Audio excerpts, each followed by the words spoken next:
Hey guys, tonight we journey into a world you think you know, but trust me, you don't. We've all seen the westerns, the swinging saloon doors, the piano playing something suspiciously close to ragtime, dusty boots stomping through planks soaked with spilled whiskey, a gunfight at high noon, a poker game at midnight, and somewhere in the middle, someone falls off a bar stool. But the real Wild West, the real saloons, let's just say they weren't as glamorous as the movies want you to believe. So before you get too cozy, take a moment to like this video and subscribe, but only if you genuinely enjoy what I do here. And I'd love to know, what time is it where you are right now? Drop it in the comments. It's always incredible to see who's watching from across the globe. Now, dim the lights. Maybe turn on a fan for that soft hum in the background. Breathe in, let go of the day, and settle into the night. Because this won't be just a story about whiskey and card games. No, tonight's journey is a long, dusty stumble into splinters, sweat, and the sweet scent of poorly washed humanity. Tonight's journey. What life was really like in a Wild West saloon. This isn't about the sheriffs or the shootouts. This is about you. Dropped into the middle of the 1880s frontier town. Not as a cowboy, not as a lawman, and definitely not as a wealthy railroad baron. You're just you. Tired, broke, and thirsty. Maybe a drifter. Maybe someone who walked 30 miles with a busted boot heel just to find a drink, a dry spot to rest, and maybe forget whatever the hell you left behind. This saloon isn't the fantasy version. There's no polished brass rail, no chorus of beautiful women sipping sarsaparilla while giggling politely. Instead, it's loud, hot, sticky, and smells faintly of blood, tobacco, and wet wool. The bartender doesn't care about your name, your story, or your dreams. He cares whether you can pay. And if you can't, well, maybe you'll get a room anyway, but it'll be on the floor, next to a guy who might be dead, or just very, very asleep. You'll hear the out-of-tune piano, yes, but not from some angelic professional musician. No, it's played by a man with half his teeth and none of his morals, banging out tunes between drinks and occasionally forgetting which key he's in. Saloons were the nerve center of the town. Part tavern, part courtroom, part dance hall, part boxing ring, and sometimes part morgue. And for those who lived in and around them, life wasn't just gritty, it was desperate. So tonight, let's walk through the doors together. Let's sit at a crooked table in the corner.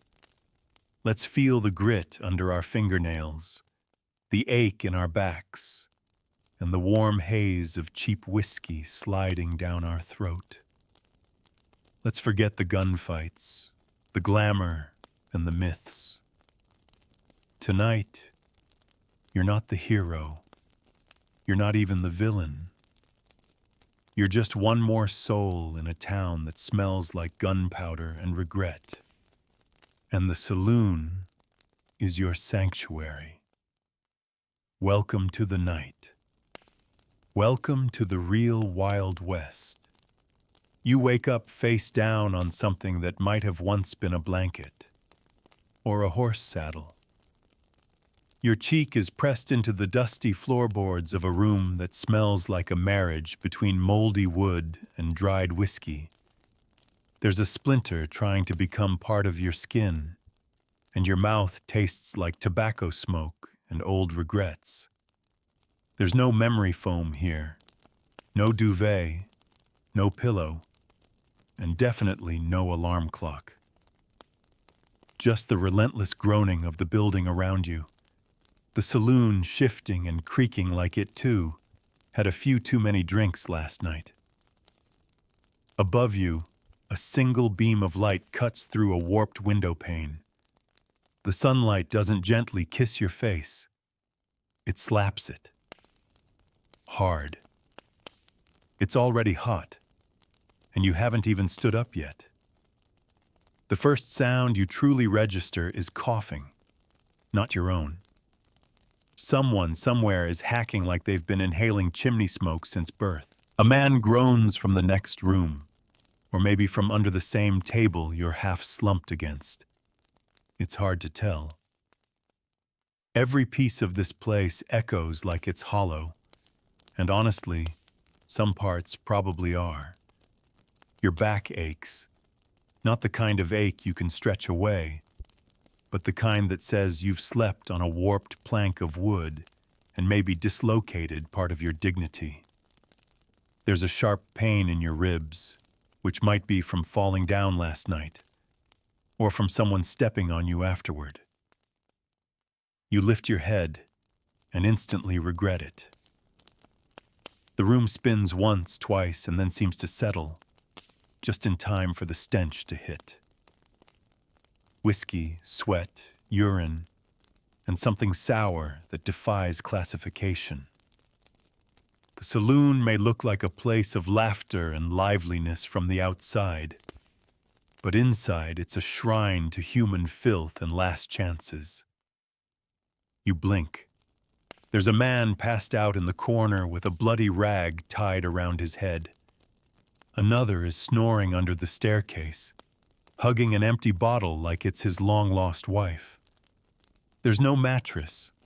What you slept on was a pile of old horse blankets thrown in the corner, half covered by straw and completely covered in lice. Probably. You're already scratching and trying to pretend it's just dust. You tell yourself it's dust. You try to stand, but the boots you kicked off last night are missing. Great. You're barefoot on a floor where someone definitely bled, spit, and possibly died. The wood is cold in patches and sticky in others. Every board creaks with that exaggerated, dramatic flair only buildings held together by rust and willpower can achieve.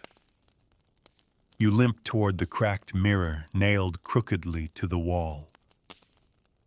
What stares back at you is not your proudest version. Your eyes are puffy, bloodshot, ringed with grime. Your hair is matted from sweat. Your shirt has a suspicious brown stain that wasn't there yesterday, and your lips are dry, cracked, and coated in the taste of every bad decision you've made in the past 12 hours. And still, somehow, you're one of the lucky ones. You're waking up. Others won't. A body slumps over on the upper balcony. Might be asleep. Might be worse. No one's checking. It's too early for concern. The bar downstairs is barely stirring. The barkeep is sweeping broken glass and muttering to himself, his broom dragging more than cleaning. A girl, maybe 16, maybe 40, age is hard to tell when you live this rough, is already dragging a bucket of water across the floor. She doesn't look up. She's been doing this every morning since forever. Someone's whistling outside. A tune you can't place. Something slow, sad, and worn. Through the cracked shutters, you see the dusty main street of the town coming to life in its usual miserable fashion. A dog limps past. A wagon creaks by with a broken axle. A man leans out of the sheriff's office and spits. And still, no one rushes. The West doesn't hurry. It waits, watches. You finally spot your boots. One is in the corner under a pile of dirty rags. The other is hanging from a ceiling beam. Don't ask why. You've learned not to ask. You fish them down, slap out whatever might be hiding inside, rats, spiders, or worse, and jam them on your feet. They're stiff, soaked through in places, and stink of old sweat and wet leather. But they're yours. You grab your hat, still damp, still bent in all the wrong ways, and stumble toward the swinging doors. They creak and sway like they're mocking you. Every step feels like an effort. Your legs don't want to work. Your stomach growls, but not politely. It's the kind of growl that says you ate something you shouldn't have, or didn't eat at all. The saloon breathes behind you. It's never really quiet, even in the morning. There's always something alive in it, whether it's a rat scuttling behind the piano or the ghost of a man who didn't duck fast enough last week. You step out into the dry, punishing sunlight, squinting, swearing softly. Welcome to another day on the edge of civilization. Welcome to the kind of place where the morning doesn't greet you. It challenges you to survive until sundown. And your first stop? The outhouse. Because in all of this, some things never change. Nature still calls, and it doesn't care how many whiskey shots you had last night or how many bullets whizzed past your ear in your sleep. You've survived the night. But the morning? It's only just begun. You shuffle toward the back of the saloon like a man on his way to the gallows, which, depending on your luck last night, might still be on the itinerary. But for now, your mission is more immediate. Basic, primal. You have to pee. Badly. The saloon has no plumbing, of course. Not unless you count the hole in the ground that's vaguely hidden behind a crooked wooden outhouse door that won't close. It's about 20 paces out the back, past a trash heap, 3 chickens, and the unconscious body of a man you think was playing piano 6 hours ago. You can't be sure. He might just live back here. The outhouse is leaning, dramatically, like it's trying to collapse before you get to it. One of the hinges is hanging off like a busted tooth. And the smell? It's what you imagine hell's back porch smells like in July. You open the door and regret every decision that led you here. There's no seat, just a splintery circle over a pit that's been generously seasoned with a decade of human despair. You try not to breathe. You try not to look. You try not to touch anything. And heaven help you if you drop your hat. There's no toilet paper, of course. What you get is a handful of torn newspaper if you're lucky, corn cobs if you're not, and nothing at all if the barkeep is feeling stingy. You finish your grim ritual, step back into the sunlight, and wipe your hands on your pants like everyone else. Hand washing is a concept the West hasn't fully committed to.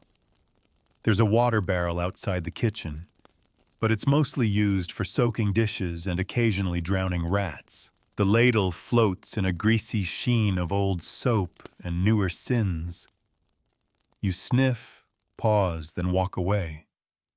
You're not that desperate. Yet.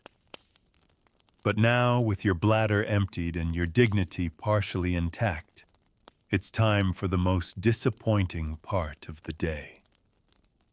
Breakfast. You wander back inside, the saloon now buzzing softly with the kind of early morning regret that only stale beer and unpaid debts can conjure. A few patrons from the night before are still slouched in place, unmoving, like whiskey-soaked scarecrows. One of them lifts his head, grunts at you, and returns to snoring. The barkeep glances at you and gestures toward the stove. "Porridge," he says.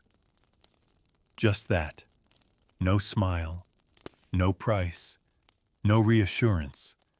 You nod, because saying no to porridge means eating nothing. Again, he slops it into a bowl. Not pours, slops. It lands with the consistency of wallpaper paste and the color of wet cardboard.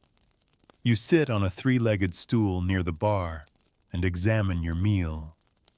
No steam, no smell, just a thick, grainy lump that jiggles slightly when you prod it with your spoon. It's oats, probably, or barley, or some combination of grain that was once alive and then punished thoroughly. There's no milk, no butter, maybe a whisper of salt, but that could just be the sweat dripping off the barkeep's forehead. You take a bite.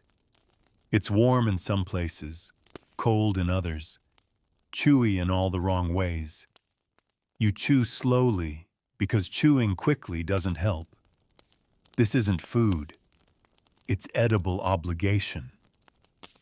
A piece of something crunches. You hope it's grit. You pray it's not a beetle. You look around. Others are eating too. A man dips his crust of bread into his porridge with a kind of philosophical sadness, like he's pondering the meaning of life and wondering if it tastes better soaked in failure. Another man spoons it down like it owes him money. No one smiles. No one talks. The only sounds are slurps, coughs, and the occasional chair scraping across the floor like a coffin lid being dragged shut. The bread, if you can call it that, is a slice of something dense and dark and older than the town itself. It's hard enough to deflect bullets and dry enough to serve as kindling. You dunk it in the porridge just to soften it enough to not shatter a tooth. Drinks? You've got two options. Option 1, watered-down coffee that tastes like it was filtered through a sock someone used to stomp snakes. It's lukewarm, bitter, and has that distinct flavor that says the beans were roasted sometime last month and stored next to the kerosene. Option 2, yesterday's beer. Flat, warm, and gently buzzing with flies. But hey, it's safer than the water. You choose the coffee. You sip. You wince. But at least it doesn't crawl back up. The barkeep grunts again. "Bath's out back," he mutters, as if that's a normal thing to announce between mouthfuls of porridge. You blink. Bath? You finish your meal and step out behind the saloon. Sure enough, tucked in the corner is a large tin washtub sitting crookedly next to a pump. The water is cold. Of course. There's a small bar of soap beside it, carved down to a sliver and slightly chewed on the edge. You hope that was a dog. There's no privacy screen, no curtain, just the open sky, a few fence posts, and maybe some curious chickens. You strip quickly, dunk yourself into the tub, and immediately regret it. The water is glacial. It punches the breath out of your lungs and threatens to stop your heart. You wash fast. Hair, arms, face, everything important. You leave your feet. They're already beyond saving. The soap doesn't lather so much as smear. But it smells faintly of pine, which is more than you can say for most things in this town. You finish, towel off with your shirt, and put your clothes back on while still damp. That's just how it is. There's no clean set waiting for you. No valet, no change of underwear. You're lucky if your shirt doesn't still have blood on it, from you or someone else. Back inside, the saloon is brighter now. More people are waking up. The piano player is upright and tuning what strings haven't already snapped. A card game is already starting in the back, because it's never too early to lose your savings, or your gun. And you? You're cleaner than you were. You're fed, technically. You're caffeinated, in theory. And your body is only mildly shaking from the cold. Congratulations. You've survived your first full Wild West morning. Barely. But the worst is still ahead.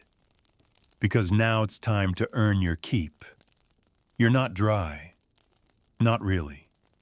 The sun is already beating down like it's offended you personally, but your shirt clings to your back like a jet bandage.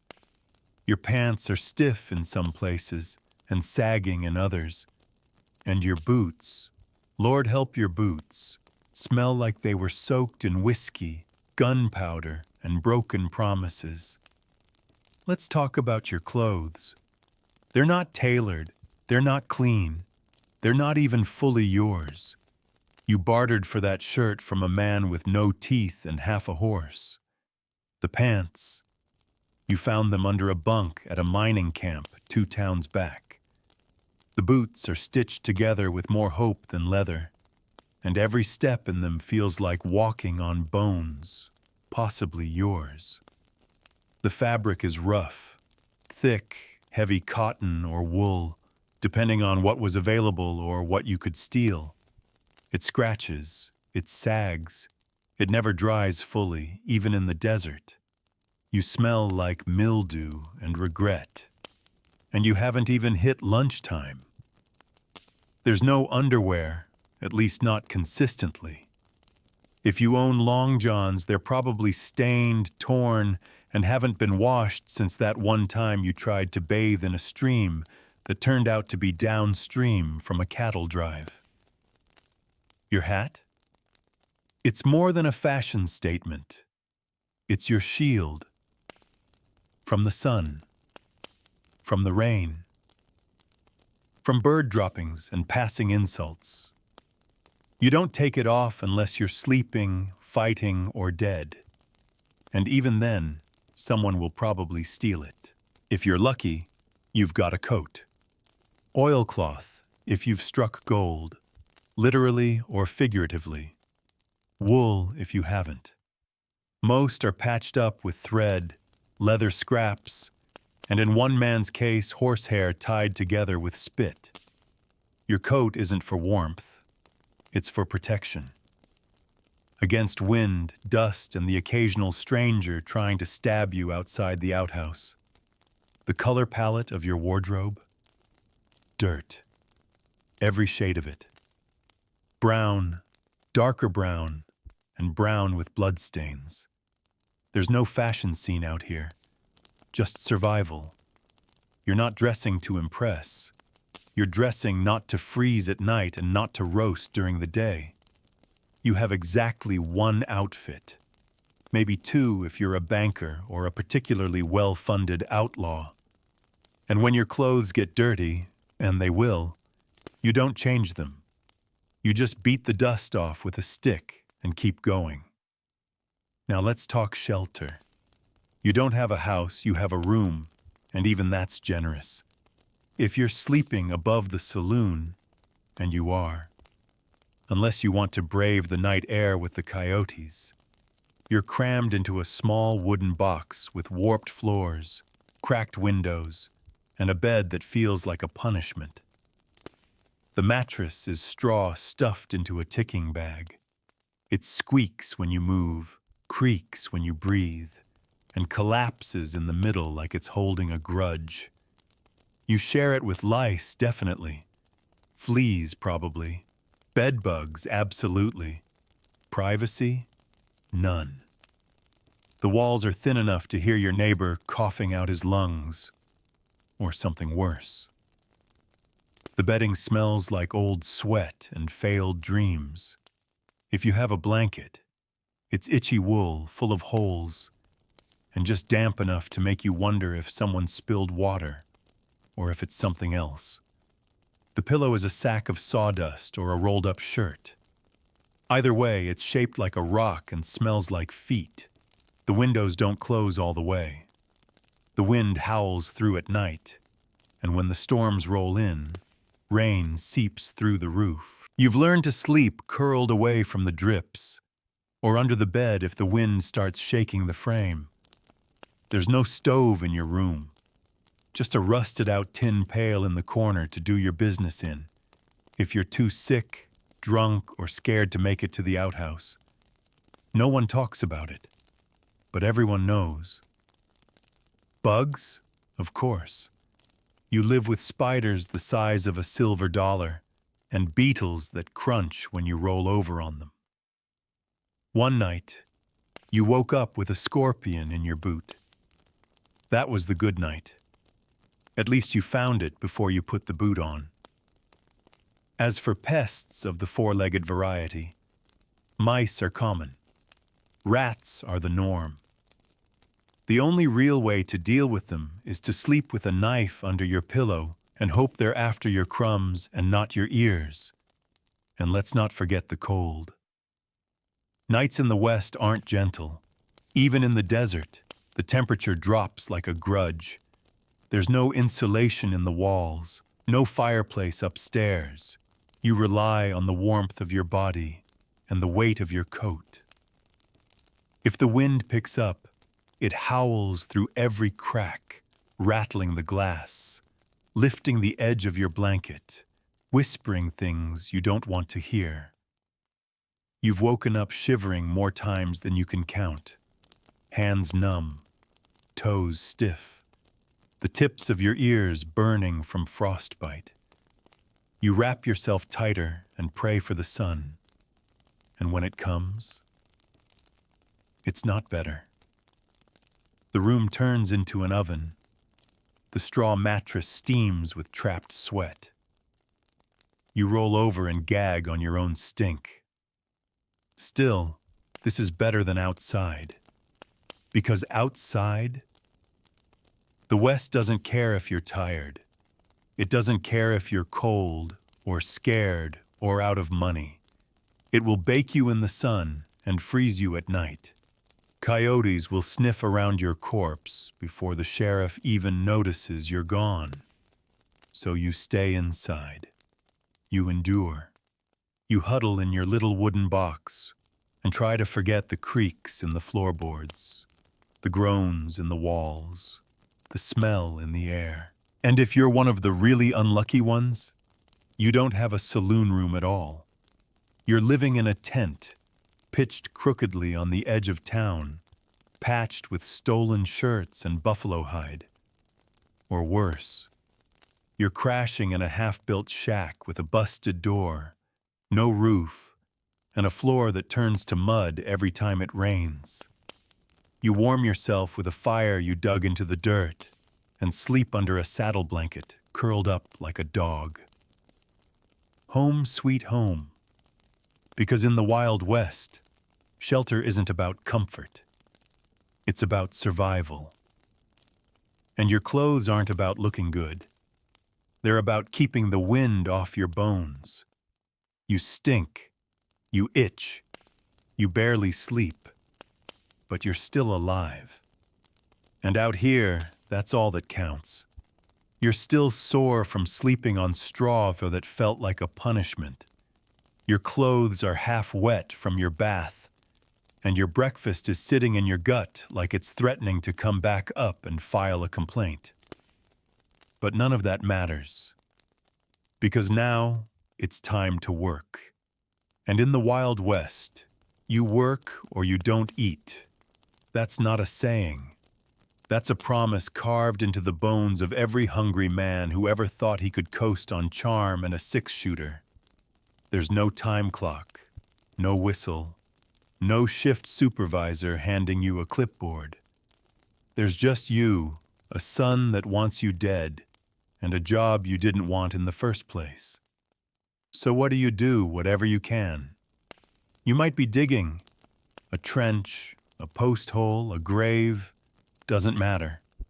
A shovel is shoved in your hand, and you dig until your arms shake. The handle's worn smooth, except for the splinters. You get a blister in the first hour, and by noon it's torn open. You keep going. The sun is merciless. There's no shade. You wrap your bandana around your neck and try not to pass out. The dust chokes your nose. Your sweat turns to mud on your skin. You try to drink from your canteen, but the water's warm, and it tastes like the inside of a rusty nail. Or maybe you're laying track for the railroad, brutal, endless, and loud.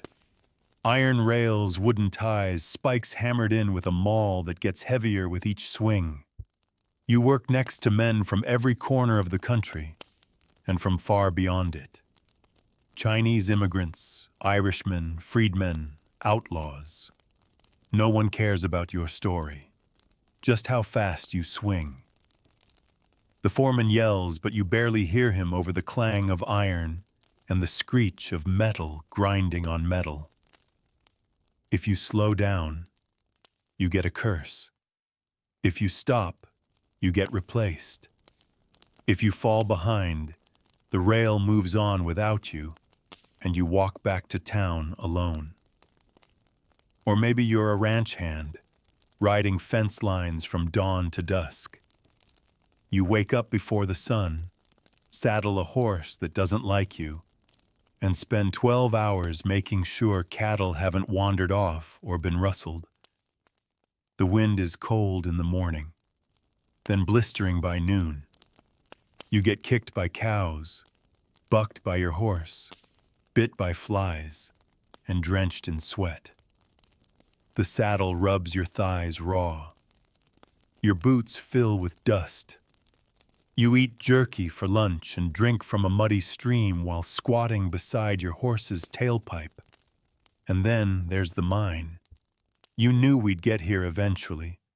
Coal, silver, gold. It doesn't matter. The mine takes more than it gives. You climb down a shaft barely wider than your shoulders, holding a lantern that barely flickers. The air is thick with dust. Black, choking, unforgiving. Your lungs burn. Your hands bleed. The pickaxe vibrates through your bones with every swing. And you swing for hours. Days. Years. The rocks above you groan. You hear them. You know what they mean. One wrong blast, one rotten timber, and the whole thing comes down on you. And if it does, you're just gone. No grave, no funeral, just a name carved into a piece of wood if someone bothers to remember it. But the pay?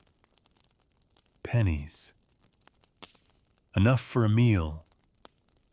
Maybe a drink, maybe a night upstairs in the saloon if your back isn't broken and your legs aren't shaking too hard to climb the stairs. If you're lucky, and I mean really lucky, you're a blacksmith's apprentice or a storefront clerk. You get to stay in town, swing a hammer, or sort cans. But don't romanticize it. The forge burns your skin. The sparks eat your sleeves. You spend 12 hours shaping horseshoes and tools for people who never say thank you. Your fingers swell. Your knuckles crack. You smell like soot for the rest of your life. As a clerk, you count beans. You measure flour. You watch men steal from you right in front of your face and pretend you didn't see it because your boss doesn't want trouble. You sweep up broken glass, refill the lamp oil, and try not to get robbed at closing time. And then there's the real survival work. Water hauling. You drag buckets from the nearest well or stream uphill 2 at a time. If you spill one, start over. Wood chopping, splitting logs until your hands go numb and your spine feels like it's being slowly unscrewed. Sewing, mending, washing. If you're a woman, your labor is automatic. You work from dawn to dusk, and no one calls it a job. It's just what you do: clothes, food, floors, children. You carry water, bake bread, patch boots, tend wounds. And if you complain, you're hysterical, or lazy, or worse. Even children aren't spared. If you can walk, you can fetch. If you can carry, you can haul. If you can count, you can tally. Kids lose their childhoods before they lose their baby teeth. There are no days off, not for the weather, not for holidays, not for illness. You wake up and work, or you don't wake up again. The bosses, ranch owners, railroad men, storefront managers, they don't care about your limp or your cough or the blood on your shirt. They care about whether the job's done. And if it's not, you don't get paid. And if you mouth off, you don't get up. There are no regulations, no minimum wage, no workplace safety. You are your own union rep, medic, and executioner. You make a mistake, you lose a finger, or your life, and the only record kept is someone muttering, "Damn shame," while stepping over your boots. And yet, everyone works. Because if you don't, you starve. The desert doesn't care. The sheriff doesn't care. The saloon girl doesn't care. You don't work, you don't eat. You don't eat, you don't breathe. It's that simple. You come home with aching bones, bruised ribs, and dirt in every crease of your body. You sit on a stool. You take off your hat. You stare into space for a long time.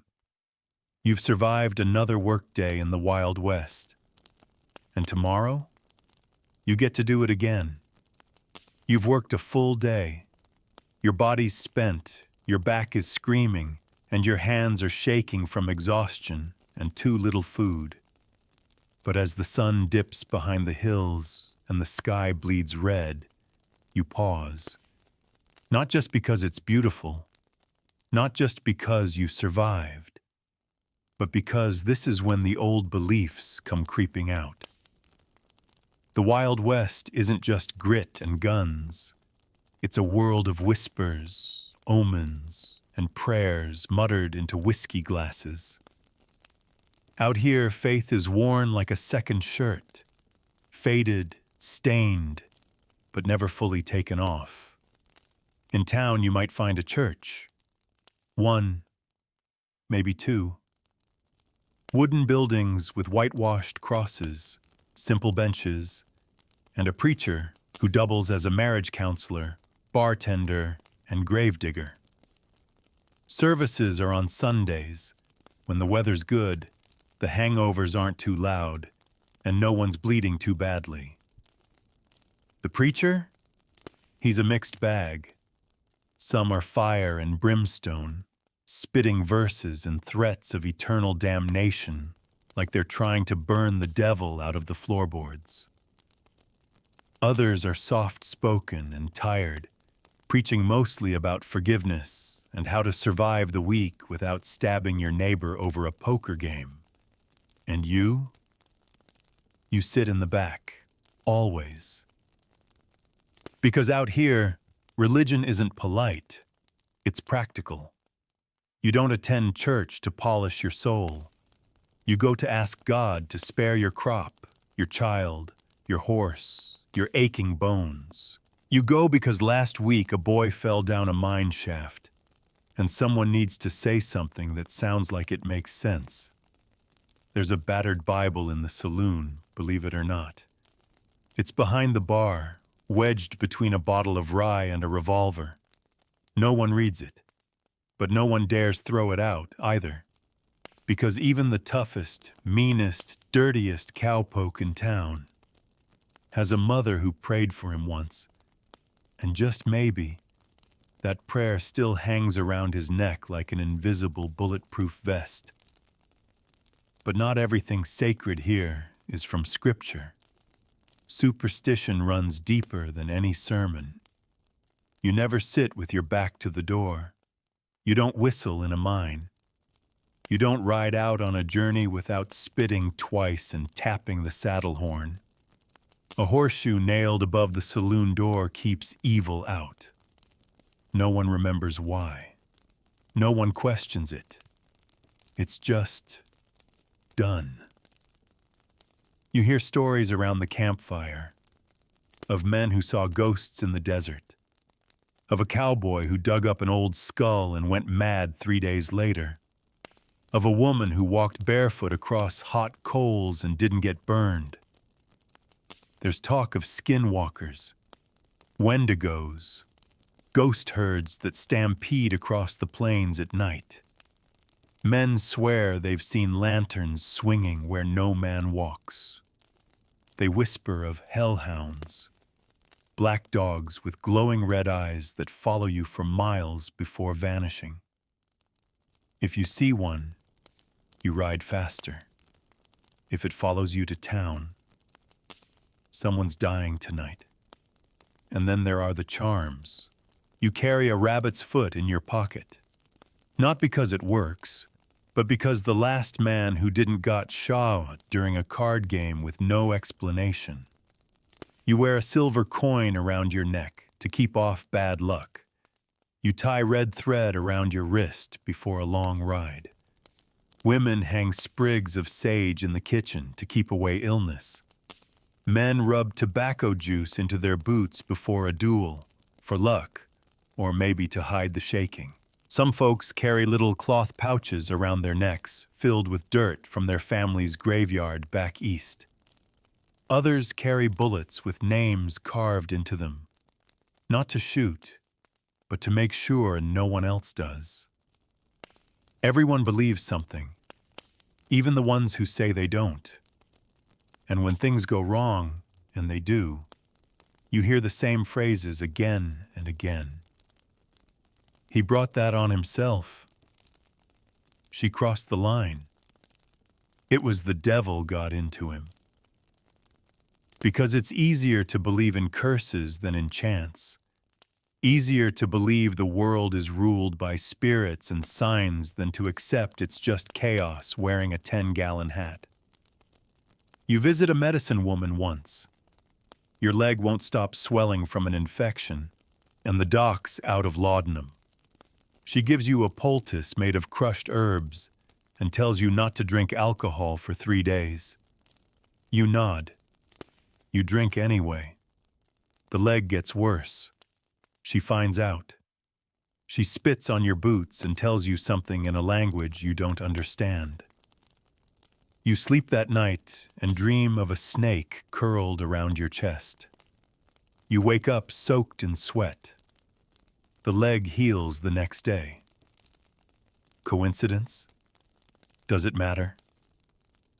Some nights you see the preacher drinking at the saloon with a deck of cards in one hand and a prayer book in the other.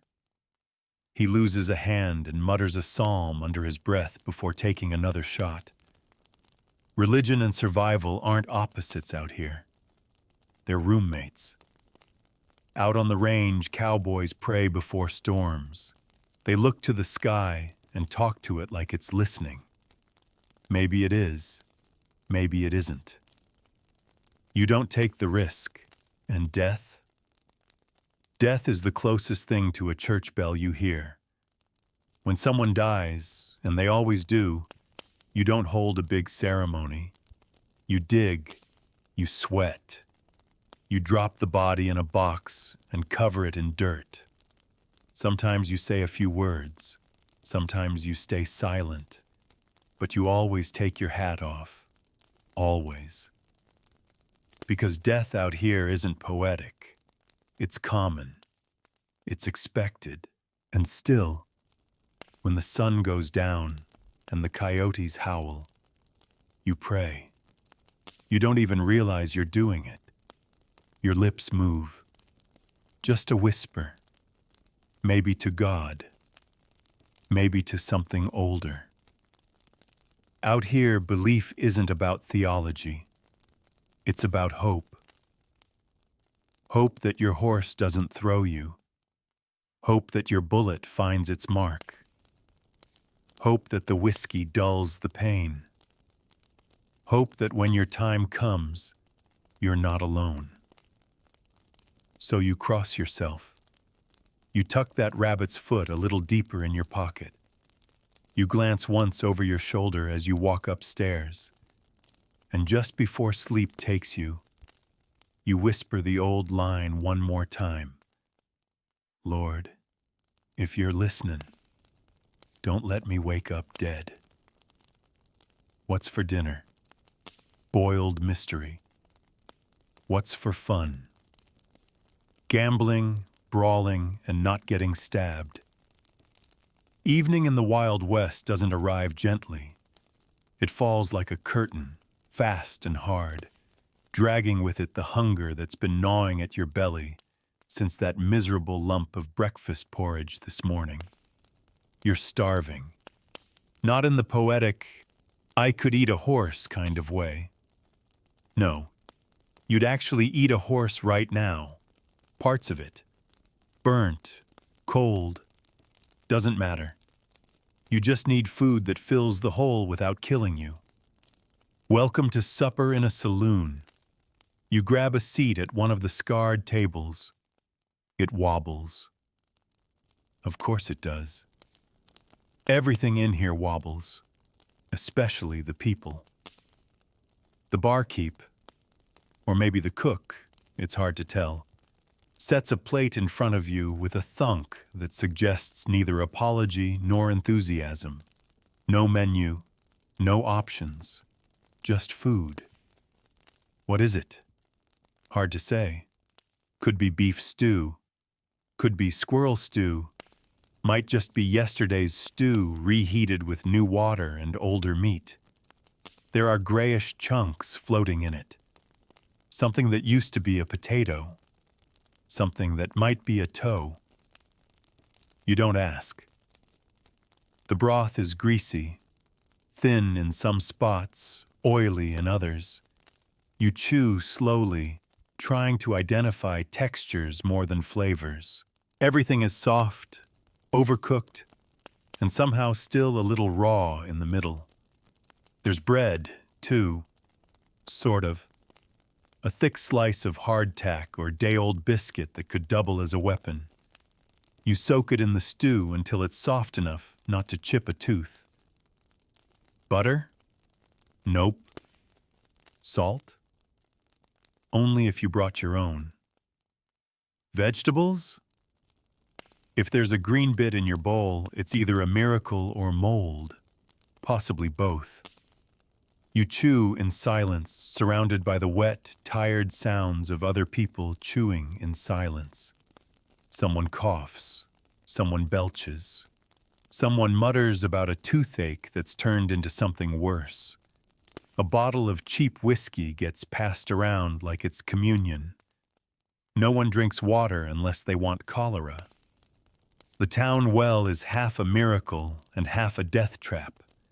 You learn early that beer is safer, whiskey is faster, and tea is for women with too many cats. Drinks are served in cracked mugs and chipped glass tumblers. Half the time they still smell like the last person who used them. You drink anyway. It burns going down.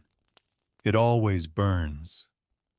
But it makes the food easier to swallow, the pain easier to ignore, and the noise around you feels a little bit softer.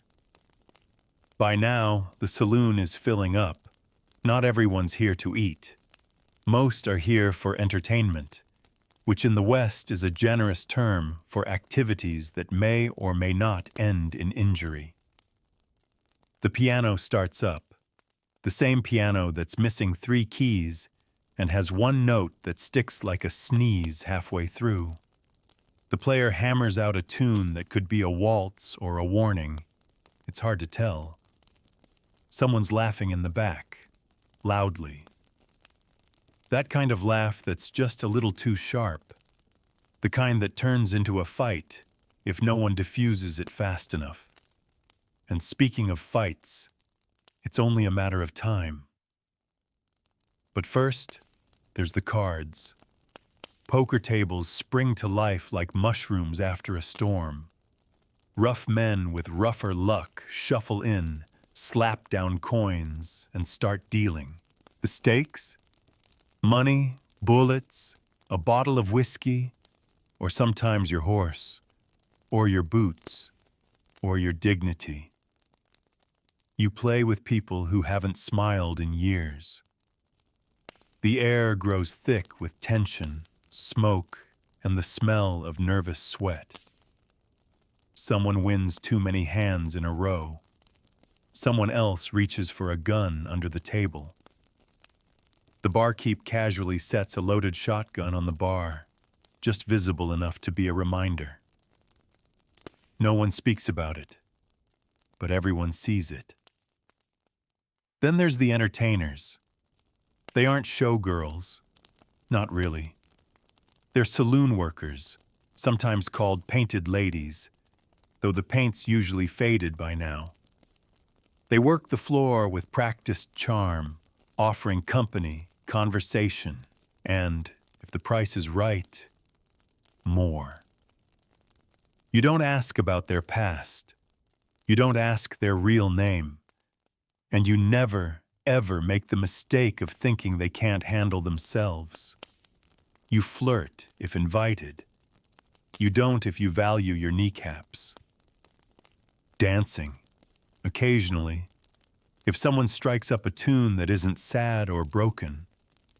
The dancing's rough, usually one or two people spinning in boots too heavy and legs too tired, but for a few moments, it feels like celebration.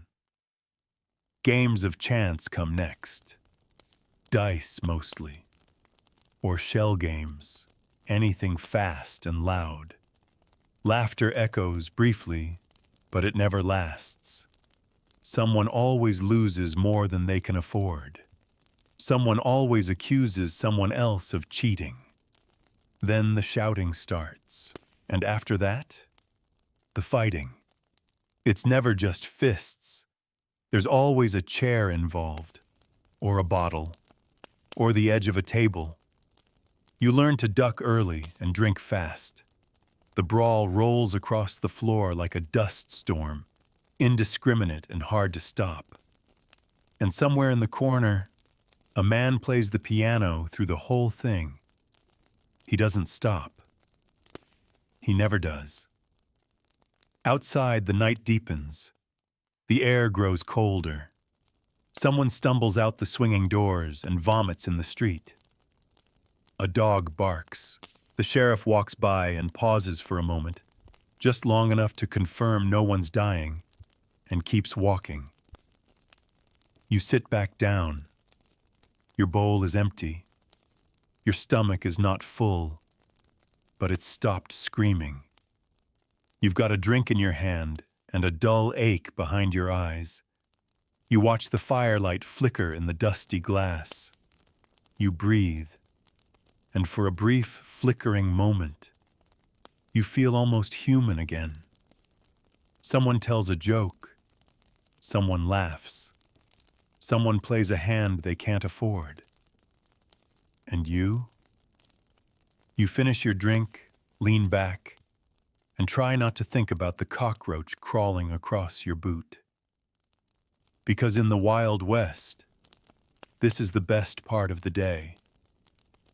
A bad meal, a warm drink, and the small miracle of not being dead yet. You're not sick. You're just dying slowly. Welcome to Western medicine. That tickle in your throat? You ignore it. The ache in your side that hasn't gone away in 3 weeks? Ignore that too. In the Wild West, you're not sick until you can't get out of bed. And by then, you're probably not getting back up. There's no doctor in town. Not a real one anyway.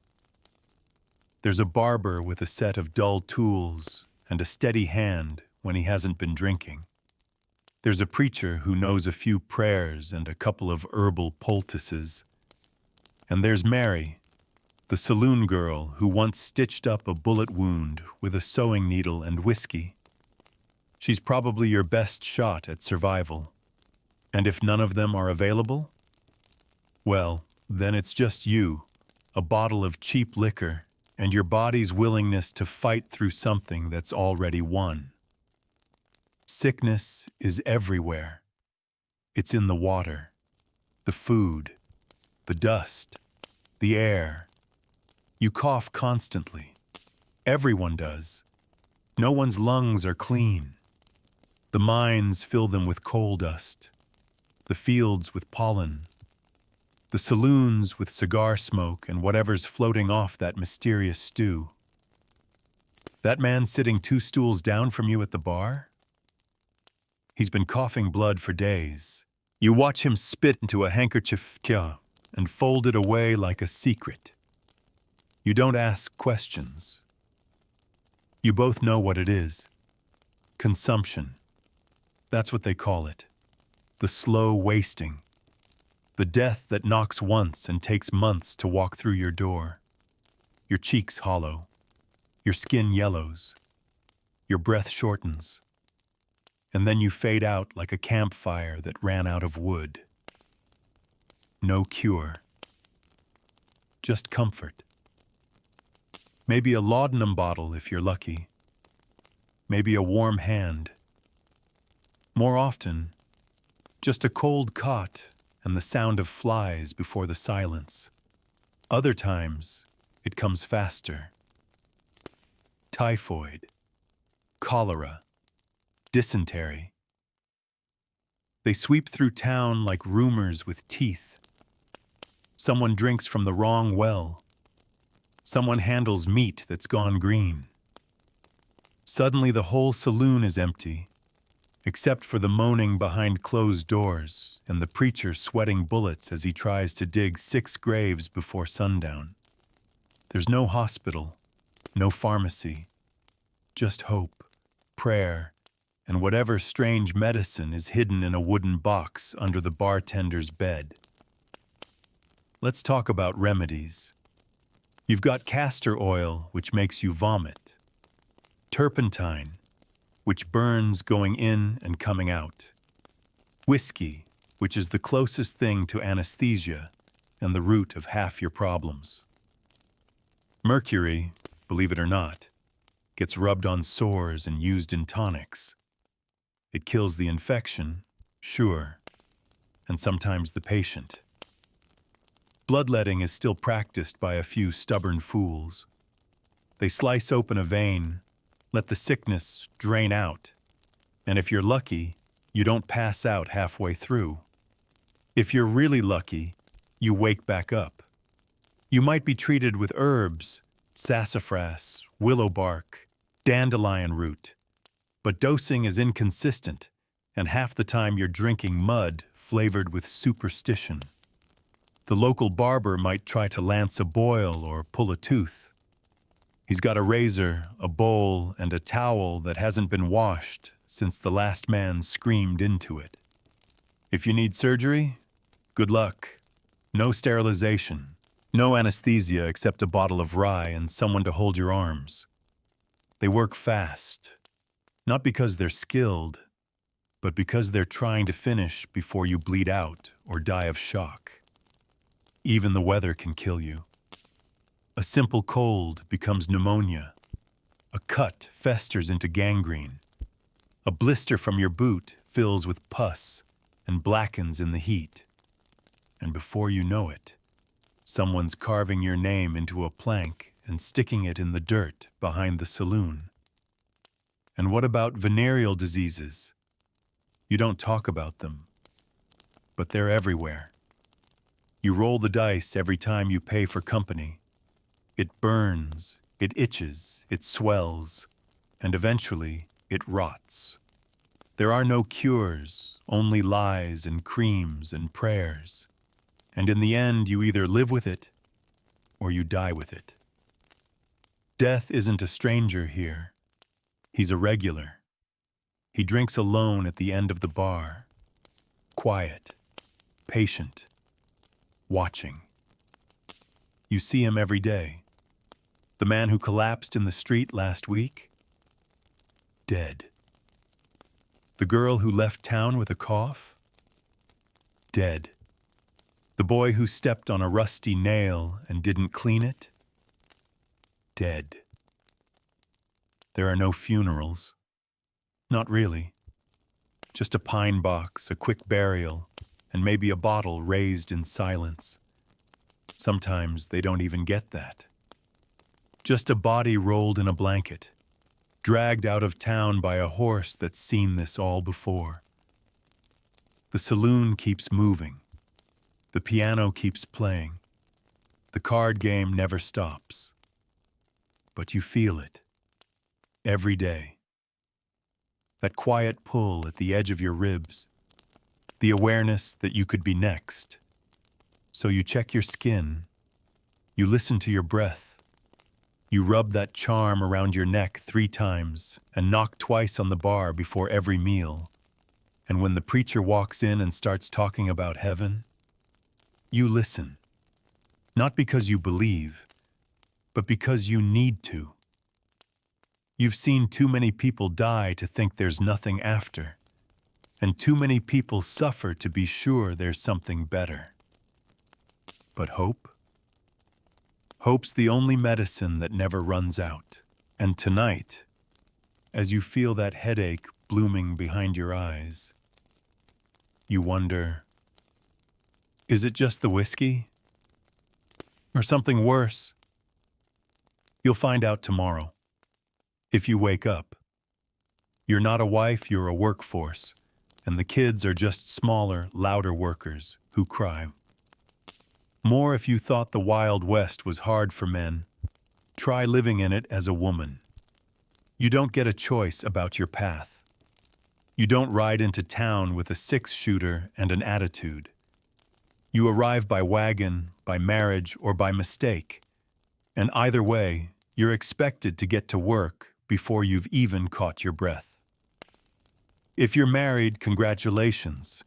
You've just become a full-time cook, nurse, laborer, cleaner, accountant, mother, therapist, laundry mule, and, depending on your husband's mood, punching bag. There is no rest. There is no me time. There is only more work. Sunrise? You're up. Before everyone.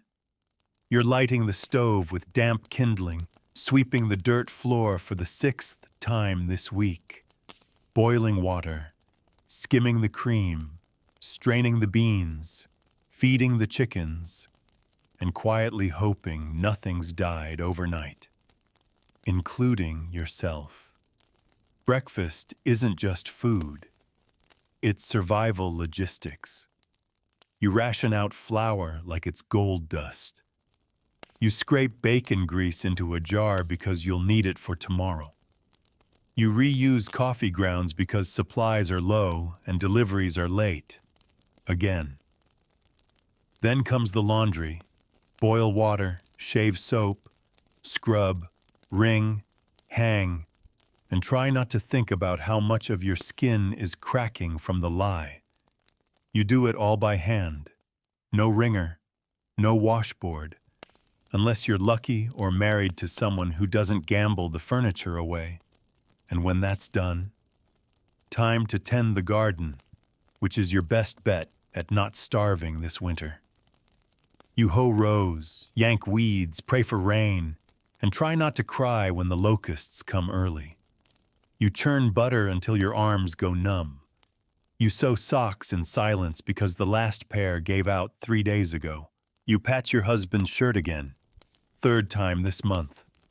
You hide the hole in your own hem because no one cares what you look like. And then, the children. God help you if you have them.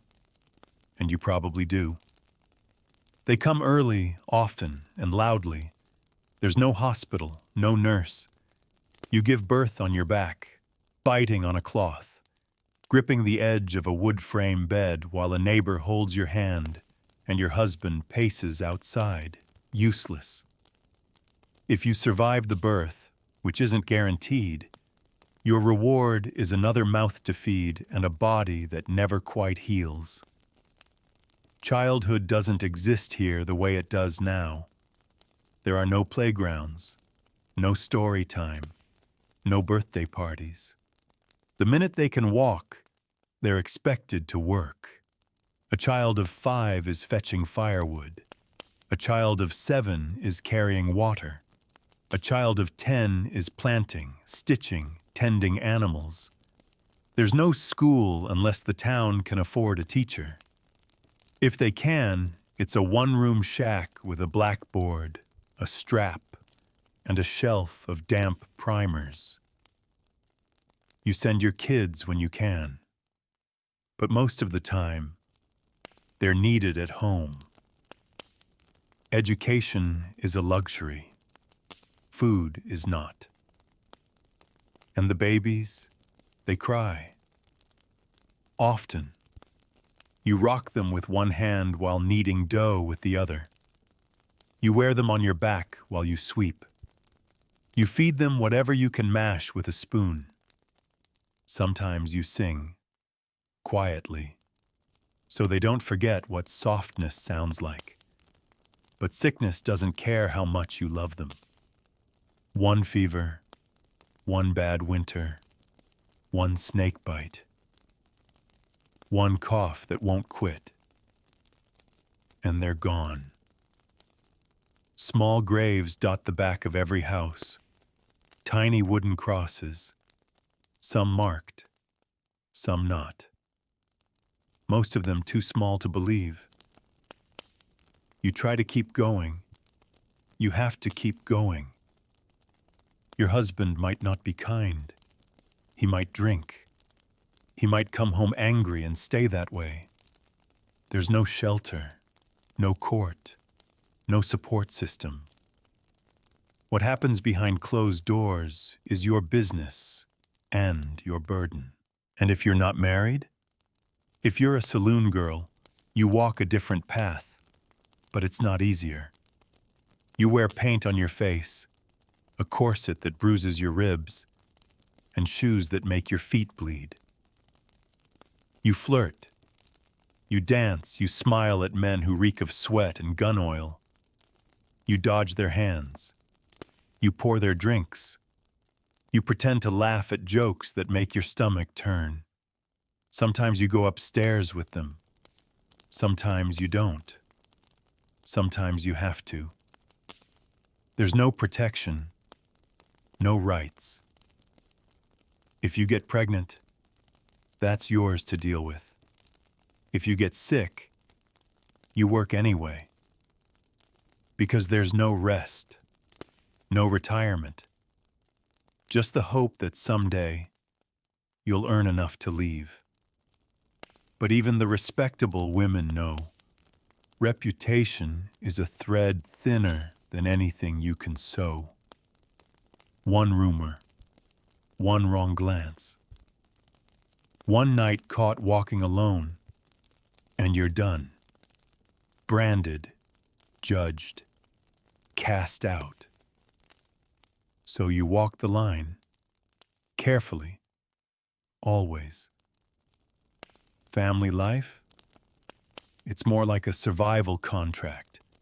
You don't love with poetry. You love by making sure there's bread. You love by boiling water for someone's fever. You love by not complaining when your hands bleed from the washboard. You love in silence, under your breath, in the way you fold a shirt, or brush a child's hair, or press your fingers to their forehead, and pray they feel cool.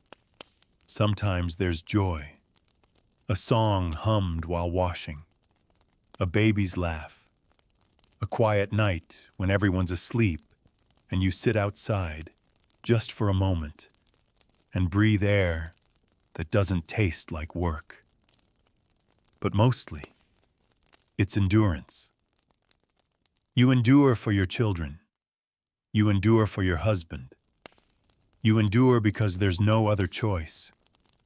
Because out here in the Wild West, being a woman isn't about romance or dresses or Southern charm. It's about grit, pain, and the quiet strength of someone who holds a family together with bare hands and boiling water. And if you're lucky, they live long enough to thank you. Where the sun beats hard, but the people hit harder. It's late afternoon now. It's late. The sun has shifted from punishing to downright hostile. Heat radiates off every surface, off the saloon's warped windows, off the cracked leather of your boots, off your own shoulders. Your shirt is stuck to your back with sweat and regret. You're tired. Your stomach is growling again. And there's still half a day left to survive.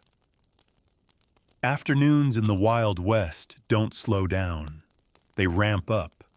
Because by now, everyone's hot, hungry, drunk, bored, or angry, sometimes all at once. You step out into the main street. The dust kicks up around your ankles like a swarm of invisible bees. Your eyes sting. You squint. Everything's too bright. You hear shouting. Down the road, two men are arguing over a pig, or a fence, or something one of them said last week. It doesn't matter. Around here, a sideways glance is enough to start a fight, and once it starts, it escalates fast. Words become shoves. Shoves become fists. Fists become knives. And if someone has a gun, then it ends fast. You've seen it before. A man pulls a revolver, yells something no one remembers, and boom. Just like that, one more body in the dirt. There's no trial, no jury, just a sheriff who arrives too late and scratches his head like he's tallying paperwork in his mind. If the shooter had friends, it's self-defense. If he didn't, might be a hanging. Justice isn't blind here. It's just lazy, and usually half drunk. The sheriff's office is a one-room shack with a single cell and a desk covered in dust. The badge doesn't shine. The law is made up as needed, and the jail is more for sleeping off a bender than actually doing time. Unless you're poor, foreign, or already hated, then the sheriff finds the key real fast. There are lines in this town. Invisible, but permanent. Ethnic lines, class lines, skin lines, accent lines. Chinese railroad workers, they built half the town and still get spat on in the street. Black settlers, they own land out by the creek and live with one eye always watching their back. Mexican vaqueros, respected for their skills with cattle, but not enough to sit at the same poker table. White folks fight each other too. Rich against poor. Protestant against Catholic. Rancher against farmer. The North versus the South still burns under every drunken insult.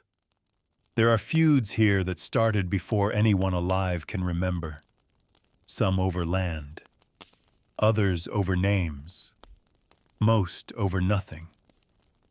You learn fast not to ask questions, and you never get involved, unless you're invited, and even then maybe don't.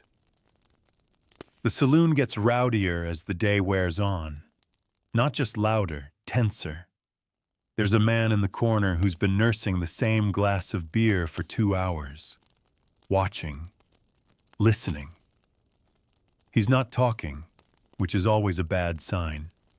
Another man is playing cards like he's already lost and doesn't care. That's also a bad sign. You can smell trouble before it walks in.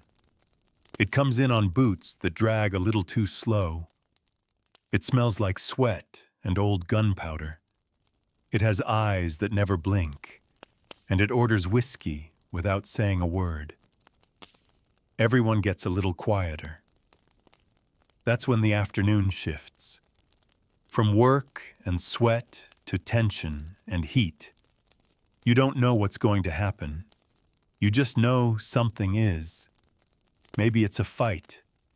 Maybe it's a confrontation over a cheating hand of poker. Maybe it's a man finding out his wife ran off with a farmhand. Maybe it's a bounty hunter recognizing a face from a poster. You've seen people dragged out into the street by their hair. You've seen duels, real ones. Not the fancy 10 paces kind. The ugly, desperate, sloppy kind.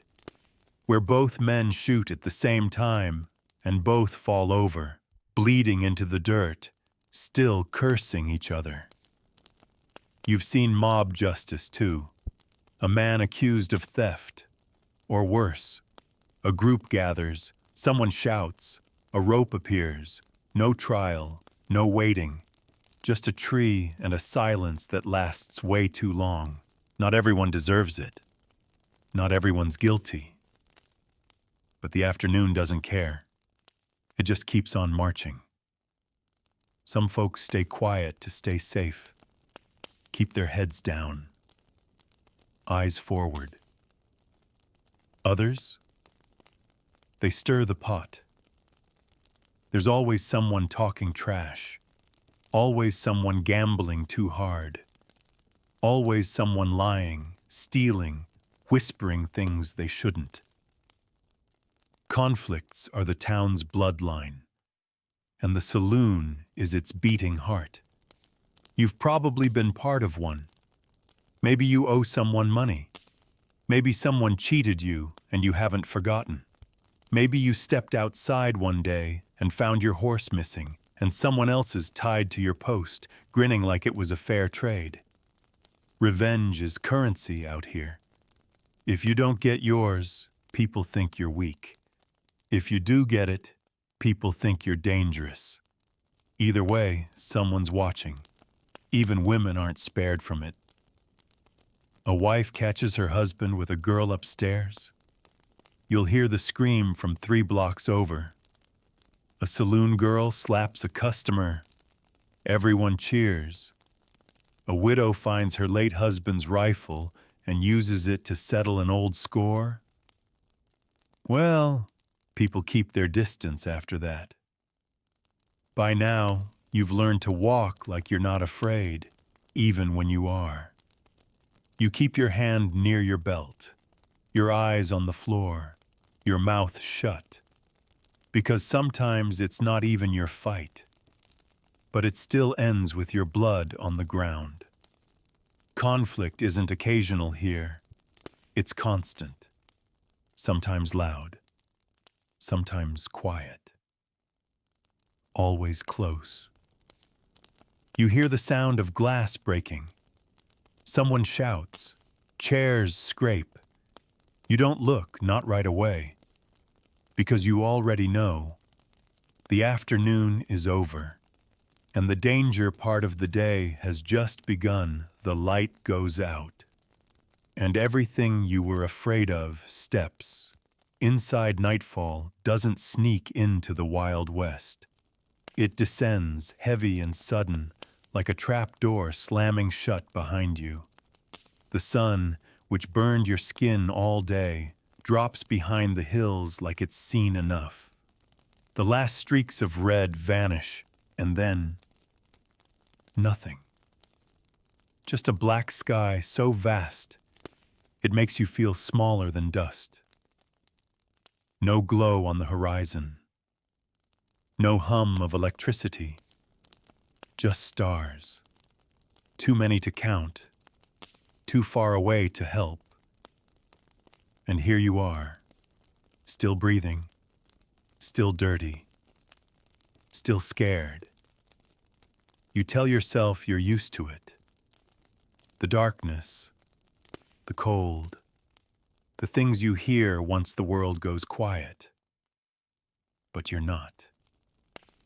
No one is. You step back inside the saloon. The fire's burned low.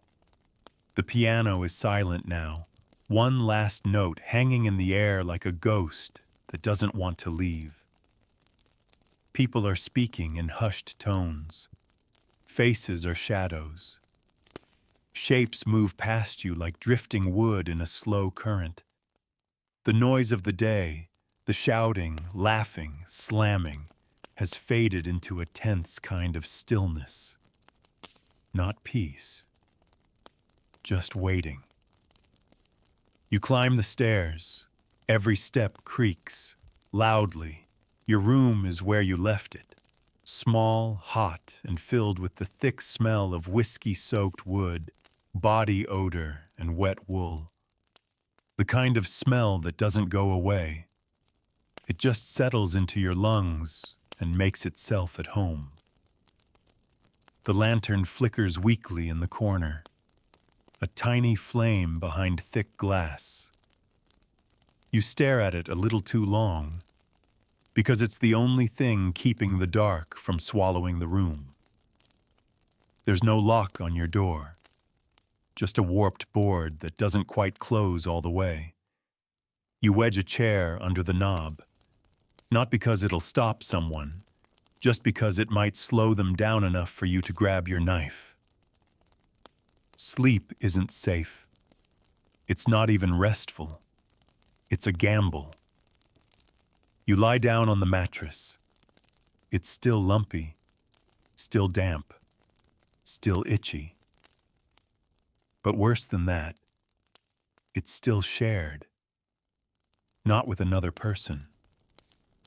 No. You've never seen another soul up here since last week, when a man bled out on the floor 2 doors down.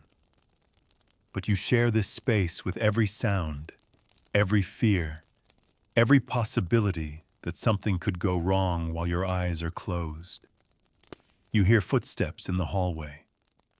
Slow, then faster. Then a door slams. You sit up, heart pounding, listening, waiting. Nothing. Just the wind outside, whistling between the cracks in the window. It almost sounds like whispering. You try to ignore it, but your hand drifts toward your knife anyway, because you've heard stories of men stabbed in their sleep, of travelers robbed by their bunkmates, of women who never made it to morning. And not all the dangers come on 2 legs. Fire. That's the real killer. Candles fall. Oil lamps tip. Wood burns faster than you can shout for help. There's no alarm. No fire department. Just buckets and prayers and chaos. You've seen a man die from smoke inhalation before the flames even touched him. You've seen a saloon reduced to a pile of glowing nails and scorched bones. So you don't light a second lamp. You don't risk it. You lie there staring at the ceiling, counting the cracks, and listening. And that's when the other noises start. A cough, deep, wet, familiar. Someone down the hall. Someone you heard coughing yesterday. And the day before that. The death rattle comes next. You've heard it before, like a man trying to speak through water. You close your eyes, not because you're tired, but because you don't want to see the shadows move. Because they do. They always do. And then come the animals. Out the window, coyotes howl like they're laughing at something you said. The horses down in the stable stomp and snort, restless. Something rustles near the trash heap behind the saloon. You hope it's just a raccoon. You hope.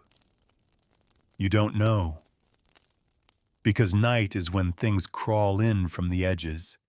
Snakes in boots, rats in the rafters, bugs that chew through flour, wood, skin. You wrap yourself tighter in your blanket, not for warmth, but for the illusion of safety.